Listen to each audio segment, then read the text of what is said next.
আমাদেরকে শয়তান একটা প্রবোধ দেয়, এই ভিডিওগুলো আমরা দেখি ফেসবুক ইউটিউব আর স্কিপ করে চলে যাই, উপরের দিকে টেনে আমরা স্ক্রল করে চলে যাই।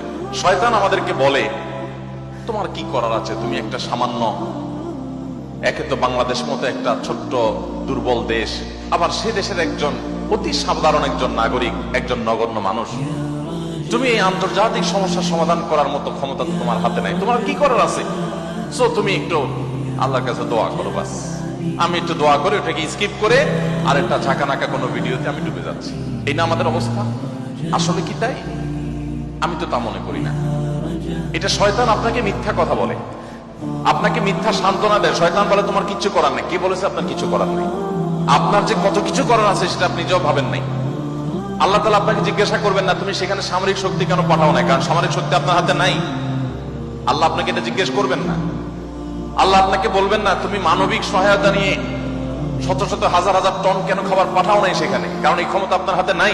আল্লাহ এটা জিজ্ঞেস করবেন না। আল্লাহ জিজ্ঞাসা করবেন তোমার হাতে একটা ইহুদি পণ্য তোমার বাসায়, তোমার টয়লেটে, তোমার বেডরুমে, তোমার প্রত্যেকটা জায়গা, কখনো সাবানের নামে, কখনো শ্যাম্পুর নামে, কখনো লোশনের নামে, কখনো চকলেটের নামে, কখনো ড্রিঙ্কস এর নামে, কখনো রেস্টুরেন্টের ফাস্ট ফুডের নামে, তোমার বাসার প্রতিটা কক্ষে কক্ষে, প্রতিটা টয়লেটে তাদের পণ্যগুলো শোভা পেয়েছে। এই পণ্য বেচা টাকা দিয়ে তারা বোমা হামলা করে মানুষ মেরেছে। তুমি শুধুমাত্র তাদের প্রতি সিম্পেথি দেখাতে পারতে, সেটা তো দূরের কথা, উল্টো বরং তুমি সেই বোমা হামলার সঙ্গে জড়িত। তুমি জেনে হোক আর না জেনে হোক, তুমি বুঝে হোক আর না বুঝে হোক, তুমি কিন্তু সেই বোমা হামলার সাথে জড়িত। প্রতিদিন তুমি চাঁদা দিচ্ছ ফিলিস্তিনের মানুষকে হত্যা করবার জন্য। আল্লাহ এই কথা বলবেন? এই কথা বলার যথেষ্ট সুযোগ আছে। প্রতিদিন আপনি চাঁদা দিচ্ছেন। আমি একটা পেস্ট কিনতেছি না, আমি একটা বোমা হামলার জন্য টাকা ইনভেস্ট করছি বা চাঁদা দিচ্ছি। প্রতিদিন বাংলাদেশের প্রত্যেকটা মানুষের কাছ থেকে, প্রতিটা মানুষের ঘর থেকে ওরা চাঁদা তুলে নিয়ে যাচ্ছে। আপনি মনে করছেন মুদি দোকানে গিয়ে আমি মালামাল কিনে আনছি। আল্লাহর কসম করে বলছি এটা মালামাল কিনা না। এটা আপনি দেখছেন মালামাল কিনা, আমি এটাকে মালামাল কিনা দেখছি না।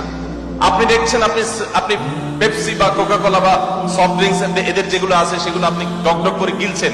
আমি দেখছি সেগুলা লাল কালারের ওই পেপসি না, এগুলো হলো ফিলিস্তিনের মানুষের রক্ত। আপনি দেখছেন সেগুলো হয়তো কোক, আমি দেখছি সেগুলো রক্ত। বাংলাদেশের মানুষ এরকম ভুলো জাতি পৃথিবীতে আরেকটা আছে কিনা আমি জানি না। আমরা খুব দ্রুততার সাথে ভুলে যাই। আমরা কাউকে মাথা তুলতেও দেরি করি না, আবার মাথা থেকে আছাড় দিতেও আমরা দেরি করি না। এটা আমাদের একটা দুর্বলতা। আমাদের এই দুর্বলতাটা আমাদের কাটিয়ে ওঠার চেষ্টা করা দরকার।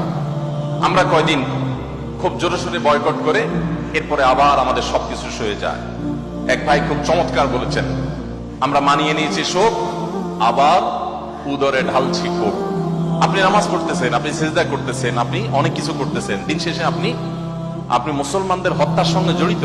আপনি নিরীহ মা শিশুগুলোকে হত্যার সাথে জড়িত, আপনি জানছেন না।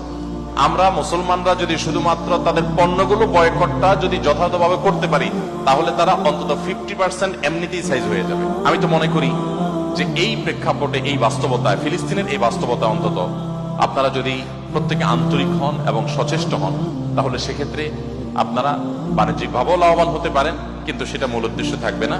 আপনারা মূলত দ্বীনি চেতনা থেকে এই কাজটি করবেন। আল্লাহ তাআলা আমাদের সবাইকে আমাদের যে দায়িত্বটুকু আছে সেই দায়িত্বটুকু আদায় করার তৌফিক দান করেন।